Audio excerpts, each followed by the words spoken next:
Most people look at a modern camera and see a computer they don't understand. They see 100 buttons and 1,000 menu options and they get paralyzed. They stay in auto because they're afraid that touching the wrong thing will break the magic. But the truth is, auto mode isn't protecting you, it's limiting you. When you're standing on a ridgeline, the wind is howling and the light is fading fast. You don't have time to fight your gear. You need it to be an extension of your eye. Here's the secret. There is no magic. There is only a machine designed to do one thing: manage light. I'm Dale Sinclair, and today we're stripping away the mystery by mastering the 5 universal parts of the machine. Whether you're shooting with a $10,000 Hasselblad, a beat-up thrift store DSLR, or the phone in your pocket, these 5 components are doing the heavy lifting. Once you understand the anatomy, you stop riding along and start flying the thing. You stop hoping for a good photo, and you start building one.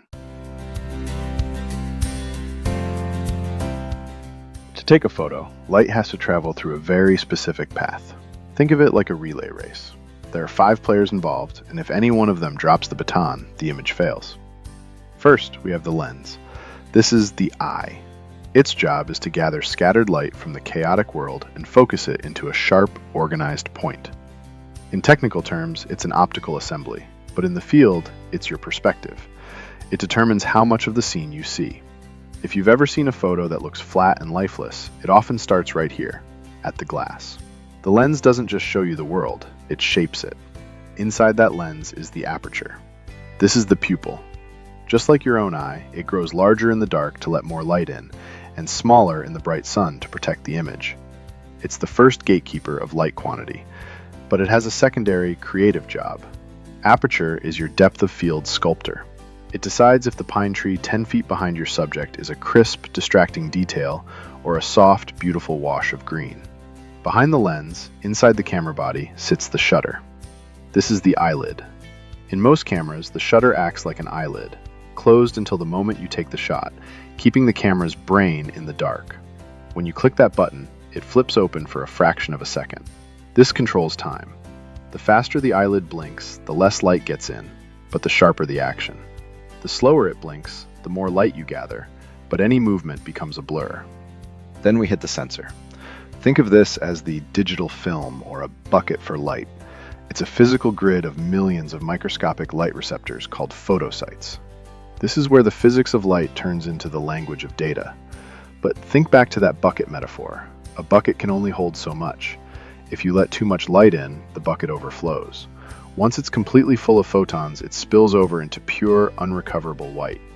On the flip side, if the bucket stays empty, you get pure black. Managing that exact balance is the entire game of photography. Finally, there's the processor. This is the brain. It takes the raw electrical signals from the sensor, applies your settings, and writes a file to your memory card. Depending on how you set it, it either bakes the image into a finished JPEG or leaves it as a raw digital negative for you to develop later. Without this, you don't have an image. You just have a stream of unreadable data. The brain is what translates the physics into a photograph. Before we leave the anatomy, we need to talk about the physical bridge between the eye and the bucket. If you're shooting with a traditional DSLR, there is a physical mirror sitting right in front of the shutter. It bounces the light up to your eye so you can see the scene. When you take the shot, that mirror physically slaps out of the way. You can feel it kick. But if you have a modern mirrorless camera, that mirror is gone. The sensor is constantly exposed, feeding a live video feed directly to your screen. That means you are looking at the exact light the brain is processing in real time. It's a massive advantage in the field, but it also means your sensor is incredibly vulnerable to dust when you change lenses. If your lens is dirty, the eye is cloudy. If your shutter is too slow, the eyelid stays open too long, and the frame turns to mush. Understanding these 5 fundamental parts, eye, pupil, eyelid, film, brain, is your blueprint for mastery. It's how you take complete control of the machine, allowing you to adapt to any environment and build exactly the image you envision. Now, why does this matter to your workflow? Because every creative choice you make is a trade-off between these parts. The pupil and the eyelid are always negotiating. If you want a blurry background, that beautiful bokeh, you're opening the aperture wide, which means you have to blink the shutter much faster to avoid drowning the sensor in light. The machine is simply recording the light you tell it to capture. And what about that light bucket? Beginners are taught to fear the dark, to try and expose every single shadow so nothing gets lost. but shadows are where the story lives. If you are shooting a subject against a bright sunrise, you can intentionally tell the machine to close the pupil and speed up the eyelid. You deliberately starve the sensor of light to turn your subject into a sharp, dramatic silhouette.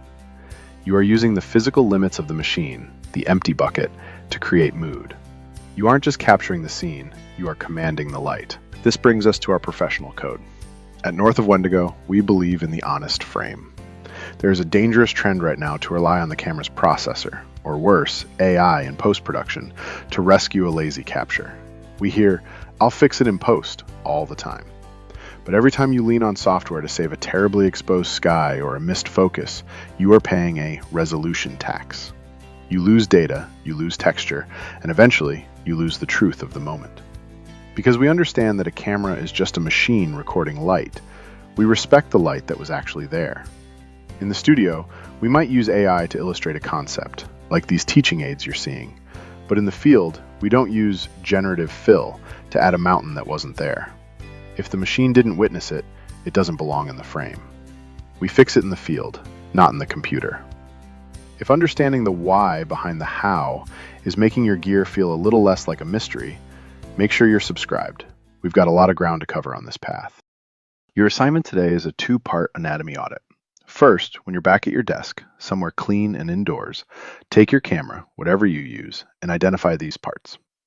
First, look through the front of your lens and see if you can spot the aperture blades closing when you change settings. Next, turn your camera off. A live digital sensor holds a static electrical charge, which means it acts like a magnet for dust in the air. Point the camera body face down to protect it from falling debris, take the lens off, and look at the sensor. Be careful not to touch it. Finally, I want you to step outside. Take one photo of something moving, a car, a dog, a rushing creek, using a very slow eyelid, your shutter. Let it blur. But here's the trick. Find a stationary anchor, a street lamp, a rock, a building. Keep your camera perfectly still. Let the anchor remain sharp and let the world move past it. Don't try to fix the blur. Embrace it.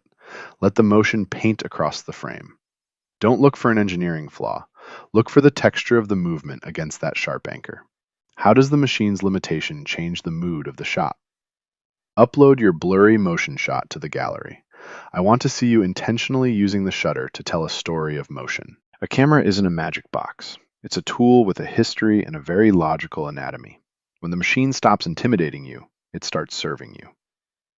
Next lesson, we're going to look at the landscape of these machines, the different types of sensors, and why the size of your light bucket changes everything. I'm Dale Sinclair. Respect the machine, trust your eyes, and I'll see you on the path.